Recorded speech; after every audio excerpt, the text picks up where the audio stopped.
Hello everyone, welcome back to our channel. Today I want to talk to you about something that really matters. Something we don't talk about enough, but we all will face eventually. It's about how we talk to people who are dying, what we say, what we shouldn't say, and how just a few wrong words, even if meant kindly, can hurt someone who's facing the end of their life. This message is inspired by hospice nurses who have devoted their entire lives to this very subject. The first of these nurses is Nurse Julie McFadden, a hospice nurse with decades of experience. She works closely with people in their final days and has made it her mission to educate others about what dying actually looks like, how we can support people during it, and most importantly, how to speak to someone who is nearing the end. In one of her most powerful and emotional videos, Nurse Julie talked about a comment she came across online that completely fired her up. And honestly, once you hear it from her side, you'll understand exactly why. She came across a comment left under a video of someone who was openly sharing their terminal illness journey. This person had been clear. They were dying, and they were showing their experience with such bravery and openness. But someone in the comments wrote something along the lines of, "Don't give up," or "Keep fighting. You're going to beat this." Julie didn't reveal who wrote it or which video it was under because she respects people's privacy. But she had to speak out because even though it probably came from a place of hope or encouragement, she said that kind of comment is actually harmful. It's not encouraging, it's disrespectful. What made it even more heartbreaking is that the person who made the video has since passed away. That's why the comment and others like it really hit a nerve for Julie, because even though people mean well, they often don't realize how deeply these words can cut. Here's the reality she wants everyone to understand. When someone is at the end of their life and they've come to terms with that, the last thing they need is someone telling them to fight harder or hold on longer. Because that kind of language suggests that if they die, it's because they didn't try hard enough. It unintentionally puts blame on them for something that is out of their control. And the truth is, some illnesses are terminal. Some diseases do not have a cure. Sometimes, no matter how strong you are or how much faith you have, the body just can't go on. And that is not failure. That's just life. We are all going to die one day. And when we accept that truth, it helps us live better and support each other better. Julie said something that really stayed with me. She said, "We need to redefine what hope actually means. Because most of us think hope means staying alive no matter what. But that's not the kind of hope people at the end of their lives need. Real hope is not about living forever. It's about living fully, right now, with whatever time you have left. It's about peace. It's about presence. It's about being surrounded by love and comfort and honesty, not false promises. If you want to say something supportive to someone who is dying, here's what you can say. You can say, "Thank you for sharing your journey. Your light shines so bright." That kind of message acknowledges their strength, it respects their truth, and it still offers encouragement without pretending that death isn't coming. Julie gets passionate about this because she sees it every day. People don't know what to say. They want to be helpful. They want to offer support. But they end up saying things like, "My uncle had the same cancer, and he's still alive 10 years later."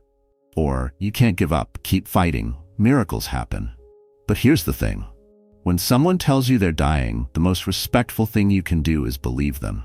Don't try to rewrite their story. Don't throw out medical miracles or internet cures or survival stories. Because in that moment, your job is not to give advice. Your job is to listen. Just listen. If someone says, "I feel sad, I got bad news today," your response should not be, "Stay positive" or "Don't worry." Instead, you can simply say, "I'm so sorry. That must feel really heavy." And just leave it there. Let them feel what they're feeling. Let them talk if they want to, or sit in silence if they need that too. Julie says the best way to support someone who is dying is not with advice, but with presence. Show up. Sit with them. Be willing to feel uncomfortable. Because what they're going through is incredibly difficult, and your job is not to make it easier with words. It's to walk beside them in whatever they're feeling. And if you truly don't know what to say that. Say, "I don't know what to say, but I'm here for you." Or, "Thank you for sharing this with me." I want to support you any way I can. Or even, I'm so glad I get to be here with you through this. That honesty, that vulnerability is so much more powerful than any cliché or forced positivity. So the next time you see someone posting about their terminal illness, or someone in your life tells you they're dying, take a moment. Don't rush to fill the silence. Don't reach for a hopeful phrase out of fear or discomfort. Just be there. And if you speak, speak with your heart, not your fear.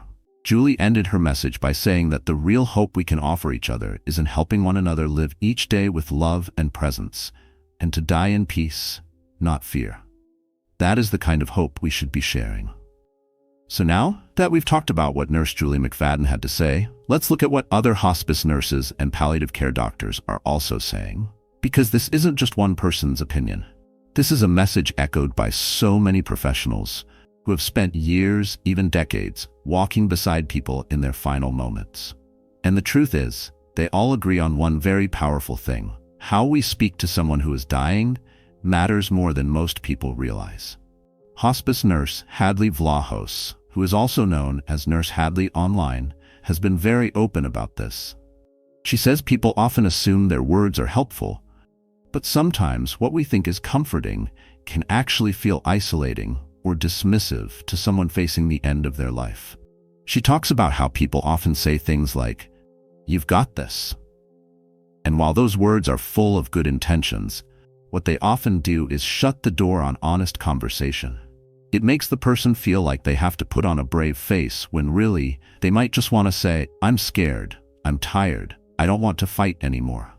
Nurse Hadley shares that sometimes the most healing thing is to give people permission to feel whatever they are feeling, whether it's anger, sadness, fear, or even peace. Let them speak, let them cry, let them be silent. She says that being present without needing to fix anything is one of the most sacred things you can do for someone who is dying.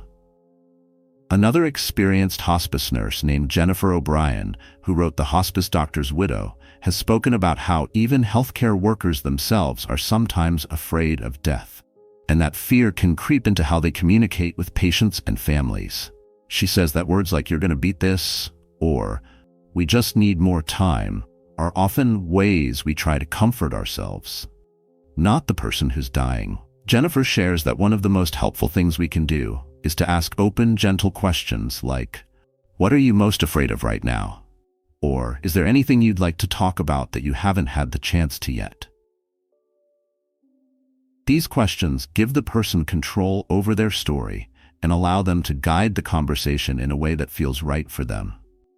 Then there's Dr. B.J. Miller, a palliative care physician who is widely respected for his work around death and dying. He speaks about this subject with such calm and wisdom. He says we have to let go of the idea that dying is a medical failure. It's not. It's a natural part of life. And when we accept that, we begin to treat dying not as something to be fought, but as something to be honored. Dr. Miller believes that a peaceful death begins with honest conversations. He encourages loved ones to stop pretending everything is fine and instead say things like, "I'm here, I love you. I don't know what this will be like, but I'm going to be with you through it." He says the most meaningful thing we can give someone who's dying is our full attention, not our advice, not our solutions, just our presence. Alua Arthur, who is also a death doula, speaks about this from a spiritual and emotional perspective. She says that when people are dying, they often want to be remembered. They want to know they mattered. They want to talk about their lives, their regrets, their memories. And the people around them should create space for that, rather than filling the room with toxic positivity or empty reassurances. She recommends saying things like, "Tell me what's on your mind," or "What's one memory that always makes you smile?" These are the kinds of questions that open doors instead of closing them. They let the dying person feel seen and heard, not just as someone with an illness, but as a full human being who lived, loved, and mattered. Another nurse who speaks openly about this is Catherine Morrison, a hospice nurse based in the UK. Catherine has worked in hospice care for over 20 years, and one thing she always emphasizes is this: don't force positivity. She says families often feel the need to keep things light or cheerful around someone who's dying, thinking it will keep their loved one hopeful. But what it often does is create a barrier. It stops real conversation. Catherine says that patients will often confide in nurses more than their own families, simply because they feel like they can be honest without making anyone uncomfortable. That should tell us something. The people who are dying still want to talk. They want to be open. They want to be heard. But when we try too hard to keep things positive, they start to protect us from their truth. She says it's okay, actually it's healthy, to let the dying person take the lead. If they want to talk about the past, let them. If they want to sit in silence, sit with them. If they cry, just be there. Don't tell them don't cry. Let them cry. Hold their hand. That's all they need sometimes. Then there's Tara C., a hospice nurse from Canada, who says something similar. She says one of the most damaging phrases people say without even realizing it is, "Don't talk like that." When a terminally ill person expresses fear, sadness, or the reality of their approaching death, she said, "One of my patients said to her daughter, 'I think it's getting close.' And the daughter immediately cut her off and said, 'Don't say that. You're going to get through this.' And you could see the mom just shut down." Tara explained that at that moment, what her patient needed was not denial, but acknowledgement. She needed to be met where she was, not where others wished she was. Tara says when we tell people not to talk about death, we silence a sacred part of their journey. We're essentially saying, your truth is too heavy for me, and that makes them feel alone, right at the moment when they need connection the most. Maria Gonzalez, a hospice social worker in Texas who's also worked as a grief counselor, adds that many people think saying things like, "You're strong," is comforting, but it can actually feel like pressure. It puts a burden on the person to be someone they may no longer have the energy to be. She shared a story of a man in his 50s who was terminally ill and told her, "Everyone keeps telling me I'm strong, but I don't want to be strong anymore. I just want to be held." That moment stuck with her, and she now teaches families to offer softness instead of strength. Gentle words, quiet presence, and honest empathy. Then there's Nancy Lefebvre, a senior nurse and end-of-life care expert in Canada. She said something incredibly powerful in a panel discussion on dying. She said, "We need to stop treating death like it's the enemy. It's not the enemy, it's the final chapter, and how we write that chapter, for ourselves and with our loved ones, matters." Nancy encourages people to stop avoiding the word death. She said, "The more we dance around it with vague phrases like, 'You'll be fine' or 'You'll pull through,' the more we leave the dying person feeling unseen. Instead, she suggests using honest, gentle language like, 'I know this is hard. I'm here. I'm not going anywhere. It's okay to talk about what you're feeling. You can say anything.' That kind of openness is what allows someone to relax into the truth of what's happening, instead of resisting it or feeling ashamed for being scared." Another voice that really stands out is Angela M., a hospice home nurse in California. She shared that one of the most meaningful things a dying patient ever said to her was, "Thank you for not pretending." She said that moment changed the way she communicates with every patient since. Sometimes people don't want comfort in the form of words. They just want your full attention, your honesty, and your heart. Angela also says that one of the best ways to support someone who is dying is simply to let them be real. She advises people to stop trying to fix anything and just let moments be what they are. If there's laughter, let it be laughter. If there's grief, let it be grief. Don't rush through anything. Don't try to say the right thing. Just be there. Let things unfold naturally.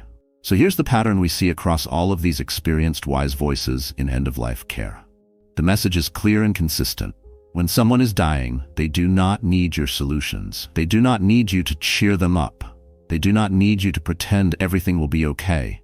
What they do need is your presence, your honesty, your willingness to just be there, your permission for them to be fully human without pretending. And sometimes they just need someone to sit next to them in silence and say, "I'm not going anywhere." That's where the real comfort lives. That's where the real peace begins. When we stop trying to protect ourselves from the reality of death, we actually create a deeper, more beautiful space for someone else to walk through it with dignity. So when we look at all these voices, Nurse Julie, Nurse Hadley, Jennifer O'Brien, Dr. B.J. Miller, Alua Arthur, and others. They're all saying the same thing in their own way.